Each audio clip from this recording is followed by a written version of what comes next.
Дорогие друзья, ну что, пришла пора заняться своими комнатными растениями. Позади очень долгая зима, и, конечно же, как и все живое, наши цветы готовятся вступить в новую жизнь, ну, впереди лето. Вот. И все цветоводы, пожалуйста, внимательно ознакомьтесь со следующими рекомендациями, которые нам даст любитель и вообще цветовод с большой буквы, можно сказать, это Ирина. Ирина, здравствуйте. Юлия, здравствуйте.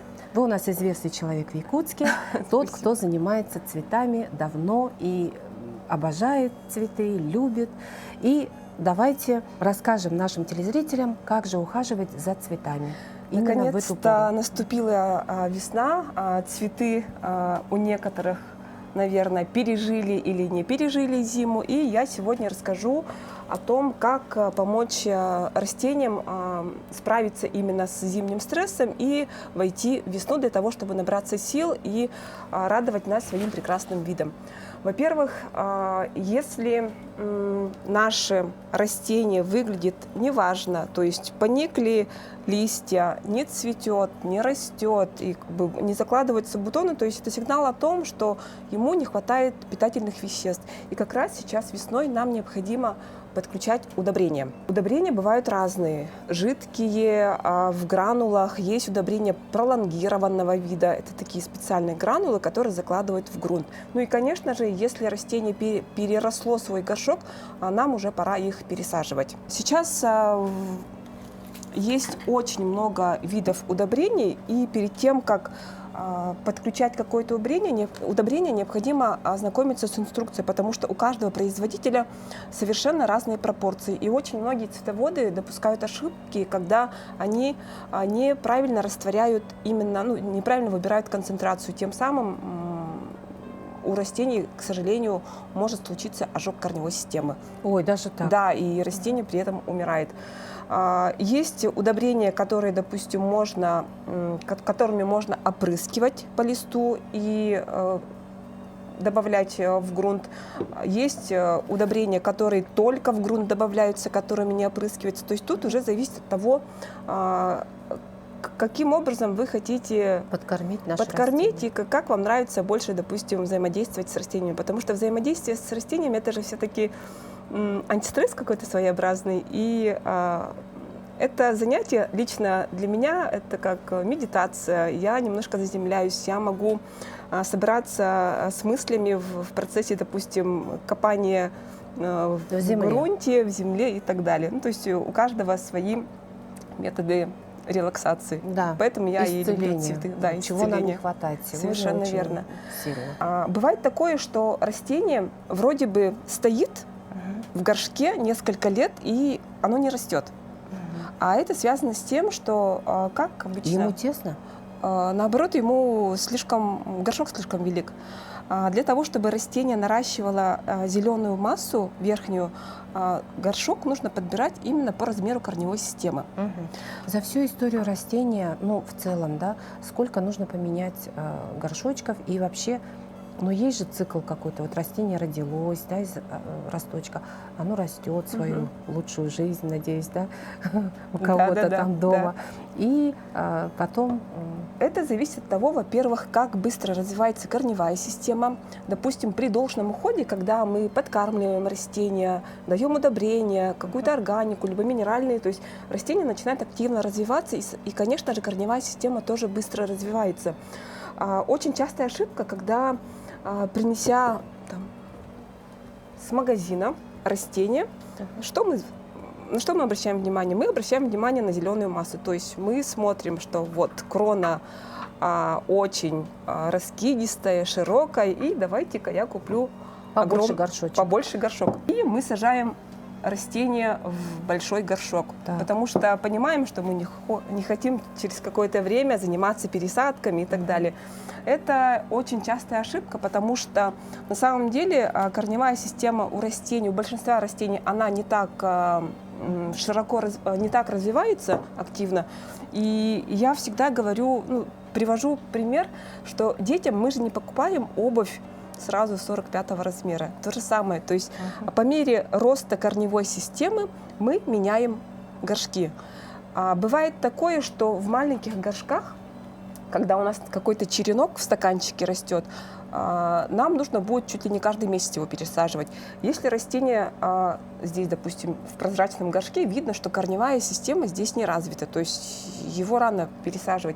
Но если мы видим, что корни оплели весь горшок, то, конечно, это сигнал к тому, что нужно пересаживать. Еще бывает такое, что когда растение перерастает свой горшок, буквально корни съедают грунт, это вот когда плетено корнями, растение также останавливается в росте.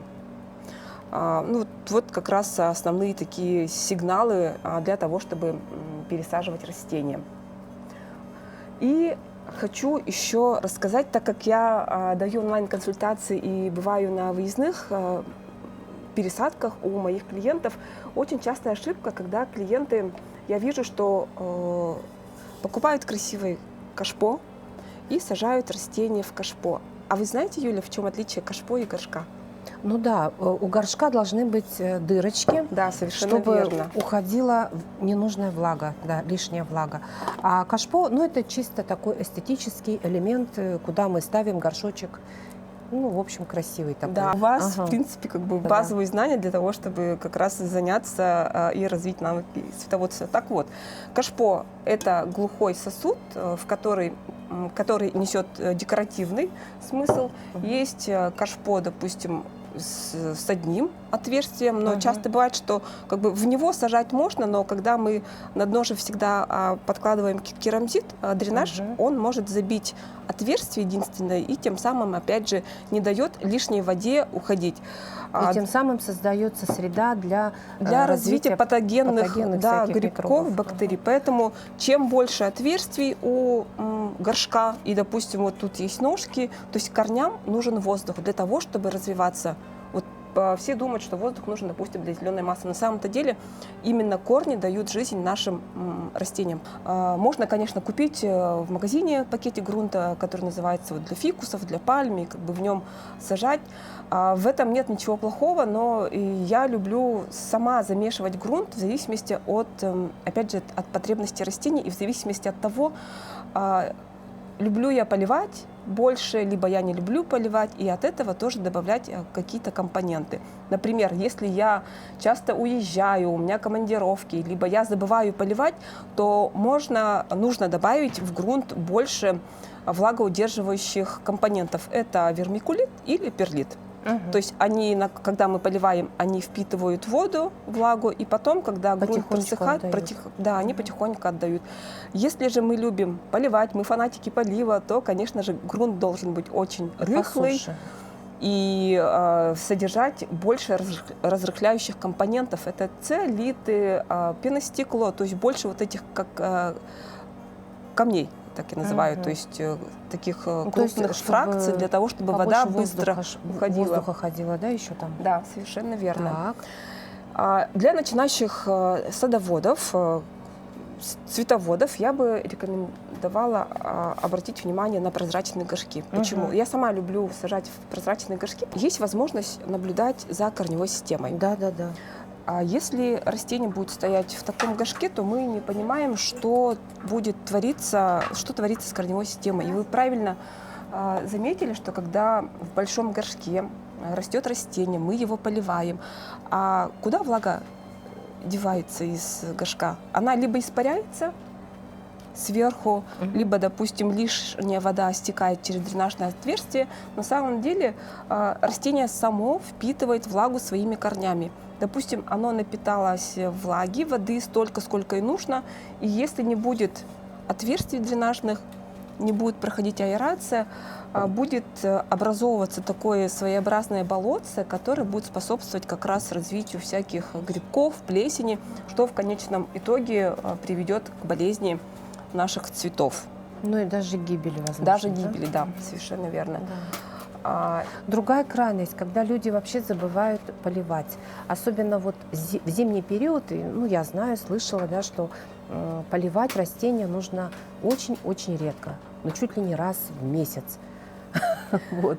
Ну, у многих, у кого цветы есть, ну, какие-нибудь там фикусы, там, пальмочки, может быть, и там, не знаю, другие какие-то растения, такие вот вьюночки вот какие-то на кухне, да. Драцены, да, как бы да, традисканцы, вот да, эти, вот, которые традисканцы, да, красивые да. такие бывают. И поливают их крайне редко. Это правильно или как? Кстати, да, вы хороший вопрос, тему вопроса вы затронули, потому что когда человек покупает цветы, что он делает? Первым делом мы обращаемся в соцсети, либо там, допустим, в интернет, и для того, чтобы там найти какие-то советы. Там, я купила фикус условно, и там, как его поливать.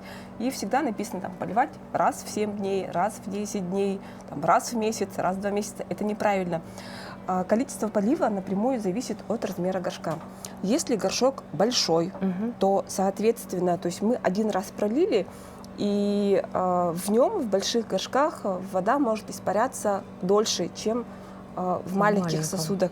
И если растение в маленьком горшке, то, поверьте, потребуется полив не раз в 7 дней, а может быть даже раз в 3, почаще. А как понять? Вот пальцем можно понять, ну, например, потрогать? Вот, да, конечно. То есть это палец вот наш. здесь, например, ну, чувствуется, что здесь влага есть, да? То есть поливать не надо. Здесь, допустим, да, сверху он грунт сухой, а внутри он может быть влажный. Как раз я сейчас хочу показать. Основная ошибка, когда я прихожу, либо даю консультации, все спрашивают, как поливать. Основная ошибка, которую допускают, это либо от которых погибают растения, это недолив, либо перелив. Один из первых вопросов, который я задаю, там, как вы поливаете? То есть у кого-то есть леечка, у кого-то стаканчиком, и, допустим, вот так вот. Вот такая леечка у вас, да? И здесь как раз мы видим, что вот мы буквально полили чуть-чуть. То есть я боюсь поливать. В интернете написано, что, допустим, замиокулькас, либо там денежное дерево, либо кактус нужно поливать редко. И вот поливаю чуть-чуть. Мы полили чуть-чуть, и мы видим, что вода-то она только наверху осталась, а корни-то у нас внизу, и до корней она не дошла. Не дошла. Поэтому я рекомендую поливать обильно, но редко. Обильно – это когда мы проливаем полностью. И прям излишки выходят. Правильно, из весь горшок, и дожидаемся, пока излишки, в общем, пока начнут не потекут. вытекать Да. из дренажных отверстий. Так. И как раз вот мы видим. И здесь на примере вот, прозрачного горшка мы видим, каким образом распространяется у нас вода. То есть в каких-то местах она прошла, да, а где-то у нас вот прям как карт сухо. влага не достигла. Да. Поэтому еще раз. До равномерного окраса. Да, до равномерного нашей окраса земли, грунта. И тут мы уже можем быть уверены, что вода дошла до каждого корня нашего растения. Пролили. Здесь, конечно, то есть мы недостаточно пока пролили. Ну, вот, допустим, видно, где вода есть. Ну надо же. Это целая прям наука, как правильно полить цветочек. Да, и, например, когда растения, у нас много растений, они стоят, допустим, у нас где-то красиво на полочках, и как мы поливаем? Тоже, допустим, мы подошли, полили с той стороны, которая нам удобно, Да, то есть удобно. ближе. То есть желательно поливать по всей окружности горшка, чтобы вода напитала. Не обижать, да, не вот эту часть корней, а вообще вот абсолютно весь, чтобы все корни получили достаточно влаги. Частота полива зависит от микроклимата в наших квартирах, офисах и так далее. Если у нас дома жарко, сухо, зимой как раз, у нас грунт в горшках быстрее просыхает. И зимой нам нужно будет, допустим, чаще поливать, чем весной и осенью, потому что весной, осенью, допустим, еще отопление не включили, осенью отопление, допустим, тоже не включили, там не выключили. И когда мы переходим с весны к лету, тут нужно как бы быть осторожными. И переход с лета к осени, когда, допустим, у нас на улице тепло, а дом уже прохладно, и мы там продолжаем поливать как по летнему режиму. И здесь бывает такое, что от перелива у нас в горшках появляются нежеланные гости. Это такие противные черные мушки. как раз Из-за перелива. из-за перелива, да, Так. потому что это циариды, грибные комарики, они как раз размножаются именно во влажной среде. Ой, как их лечить? Есть специальные препараты, которым можно будет обсыпать горшок, и через какое-то время они пропадают. Либо просто, допустим, если нет препаратов, достаточно просто дать, Не поливать. да, дать полностью просохнуть растению, грунт в горшке. Мгм. Тем самым мы от них избавимся. Теперь смотрите, качество воды каким должно быть. Достаточно ли, допустим, вот все наливают 5-литровые вот эти вот Мгм. бутылочки пластмассовые, Мгм. да, и отстаивается вода, хлор испаряется, и вот такой водичкой можно поливать. Да? Разницы нет, в принципе. Если мы берем воду из-под крана, то там достаточно дать и постоять там, полчаса-час, чтобы хлорка испарилась, но Мгм. все равно соли, они оседают. Поэтому, если мы набираем воду в какую-то емкость, то оставляем на дне там, буквально там, до 5 сантиметров, чтобы, то есть не полностью используем эту воду. Мгм. Если мы пользуемся водой фильтрованной, вот с Мгм. больших бутылей, то главное, чтобы вода была комнатной температуры, не холодной. Мгм. Так, ну хорошо. А подкормка, например, овощи подкармливаем раз в 10 дней. Это вот как отче наш, это мы знаем. А насчет вот комнатных растений, как здесь? Здесь нужно также. Есть стандартная схема. В зимний период мы подкармливаем раз в месяц, Мгм. а летом мы подкормки, удобрения даем 2 раза в месяц, то есть раз в 2 недели. Но сейчас многие цветоводы, коллекционеры используем, в том числе я, фитолампы. Они у нас светят круглый год, с утра до вечера, то есть по 12 часов. И если у нас растения стоят под фитолампой, то есть для них мы создали вот как раз атмосферу лета. Мгм. И мы в этом случае и даже зимой подкармливаем по летнему графику, потому что для них это же лето. Света много, потому что цветы, они реагируют на длину светового дня. То есть если световой день для них продолжается, неважно, это искусственный свет, либо натуральный солнечный свет, 12 часов, то для них это лето, и они продолжают жить по летнему графику. Мгм. У многих, например, сейчас, счета у нас довольно высокие за электроэнергию. Как вообще быть, вот с этими лампами? Какие-то есть, может быть, менее затратные, в общем, вот так. Сейчас на самом-то деле на маркетплейсах очень много разных ламп. Нам нужно выбрать лампы для того, чтобы... То есть главное не покупать розовые. Розовые лампы, они для рассады подойдут, а это же у нас взрослые растения, им розовый свет уже не нужен. А какой цвет? Достаточно белого, Белый свет. белой фитолампы. Можно, холодный, да, да, или как?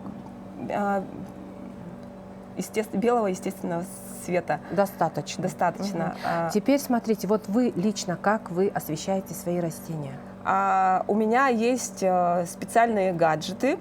Это розеточные таймеры, которые настроены у меня на автоматическое включение и выключение. То есть в 8 утра у меня лампы включаются, в 8 вечера они выключаются. То есть почему 12 часов, спрашивают, кстати, многие, потому что наши растения, они в основном из тропиков, а там, сами знаете, солнца много, и тем самым мы, досвечивая 12 часов, мы воссоздаем эту атмосферу. Есть механические таймеры розеточные, которые можно вставить в розетку, настраиваются вручную, а появились еще цифровые с Wi-Fi модулем, которые даже можно подключить к Алисе и управлять розеткой через специальное приложение умного дома, либо через приложение Алисы. То есть кому какой вариант удобен, и в принципе они стоят не очень дорого.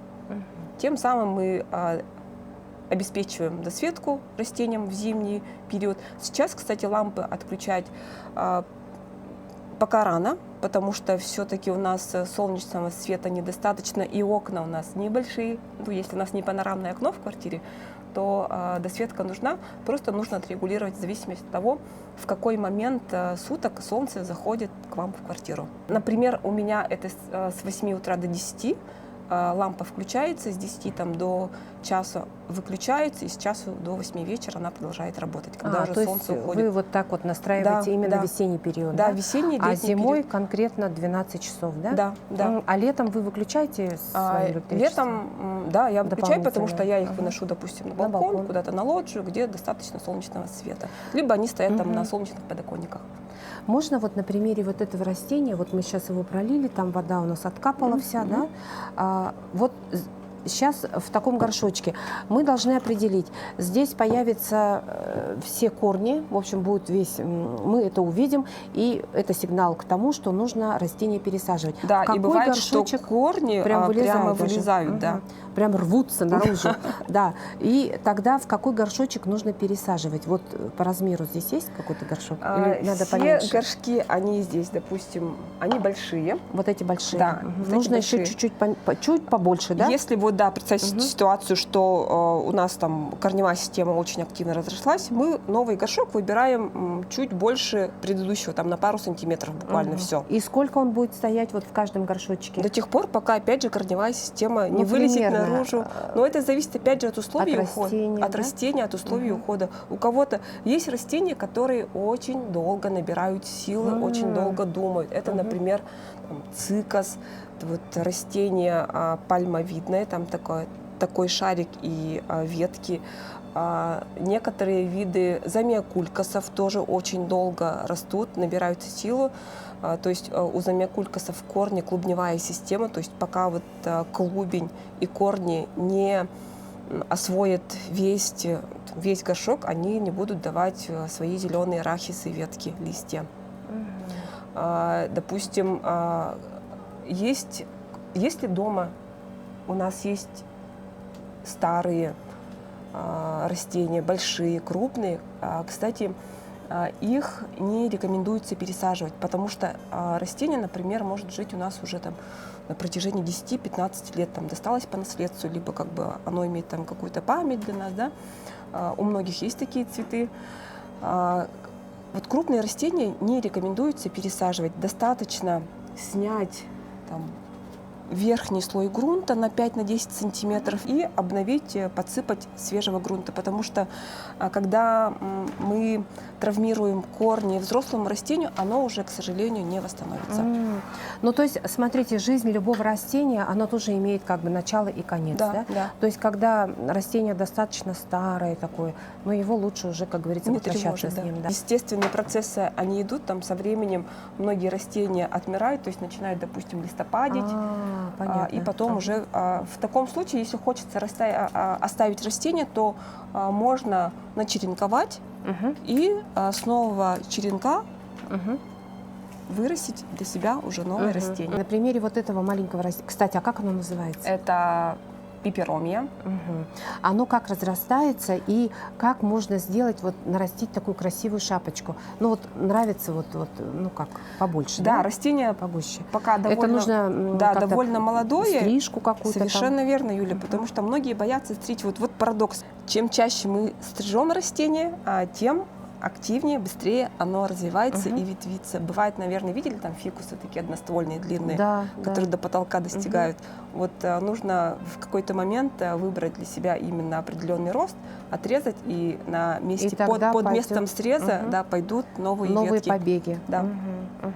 То есть, видите, как вот интересно, да? Я, например, вот об этих вещах совершенно вот не знала. А смотрите, вот здесь, вот это растение, оно будет еще в высоту как-то? И как его можно, в какой момент нужно его, в общем, вот так чик? Как раз вот здесь на нем видно, что в какой-то момент его подрезали, и на месте среза вот выросли новые побеги. Да. А тут уже зависит, наверное, от вашего эстетического взгляда. То есть, может быть, вам нравится низкорослые растения, то есть вы можете не давать ему расти там больше 50 сантиметров. Если вам нравятся высокие растения, вы можете дать ему вырасти до метра, а потом уже подстригать. Вообще виды растений. В каждой семье есть свои традиции. Например, у моей тети всегда рос Ванька мокрый. Вот она прямо очень любила. Еще анютины глазки она очень обожала. Другая тетя, у нее всегда стояли фикусы, разные фикусы. А ведь есть еще и мода какая-то. Я могу с уверенностью сказать, что в любой второй квартире растут фикусы и замиокулькасы. Это стандартный набор комнатных цветов. Но у нас в Якутске есть коллекционеры редких растений. Например, сейчас пошла мода на алоказии. Есть девочки, которые прямо устраивают там целые комнаты, выращивают разные виды алоказий, охотятся за ними. Растения там, оно доступно, есть в цветочных магазинах, базовых, да, каких-то сортов, но каждому коллекционеру уже хочется какого-то там эксклюзивного экземпляра. Да, И вот девочки редкого. охотятся, покупать, заказывать из других городов, там кто-то привозит. Бывает, что клубень алоказии, он стоит там 30, 40, 50 тысяч, как бы оно не ограничено. Рублей? Да. Ого-го. А в какое-то время... Конечно, да. Тогда, естественно, будешь дрожать над этим растением, прям вот с леечкой, прям вот ходить, лелеять. Ну, как бы алоказии, на самом-то деле одни из самых капризных растений, если не обеспечить им должного ухода и не обеспечить им как бы определенный уровень света и влажности. Некоторые коллекционеры любят бегонии, то есть не обычные бегонии, которые у нас были, а есть тоже сортовые красивые бегонии, то есть тоже там неприхотливое растение. Если возвращаться к коллекционированию, то я знаю, что в городе есть и девушки, и молодые люди, которые коллекционируют суккуленты. Это кактусы разного вида, там сансевиерии, денежное дерево, то есть оно бывает там нескольких видов, хаворти и так далее. То есть этот вид, он очень обширно представлен. Кто-то любит фикусы. То есть тут уже как бы нет какой-то моды, все, наверное, зависит от личных предпочтений. А вот эти суккуленты, они достаточно капризные. Где у нас растут суккуленты? В Как Мексике. Да, совершенно верно. В пустыне у нас днем солнечно и очень тепло, а вечером довольно-таки прохладно. То есть это житель субтропиков, и мы как бы должны постараться обеспечить такие условия. Субтропики у Да. себя в квартире. Но это Ой. нереально. Да. Поэтому большинство цветов, которые продают у нас в магазинах, это жители тропических лесов. С субтропическими растениями есть определенные нюансы содержания, то есть им нужно дать там, перезимовать в прохладном помещении, там, чтобы было там, плюс 10, плюс 15, для того, чтобы, если это цветущие, например, кактусы цветущие, то для того, чтобы у них заложились бутоны. Но и все думают, ой, кактус, что его поливать-то? На самом-то деле от этого они чаще умирают. То есть все равно, несмотря на то, что они способны удерживать влагу, им требуется полив. Обильный, но редкий. Ну что, Ирина, большое огромное спасибо, что вы нас просветили в плане ухода за домашними цветами. Именно в весеннюю пору, когда происходит огромный такой вот, ну, вся природа просыпается, и цветы наши тоже начинают регенерировать, все хотят солнышка, света, размножаться. И, в общем, вот в эту пору действительно необходимо, ну, в общем, всячески и подкармливать, нашим растениям, помочь чтобы растениям. они вступили в новый жизненный цикл.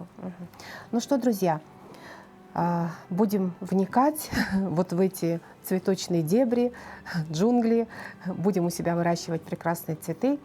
Ну и большое спасибо вам, Ирина. Да, и многие советы я даю у себя в социальных сетях. Можете найти меня там как Ирина, цветочная фея. То есть пишите, звоните, рада буду помочь. Юля, спасибо. Прекрасно.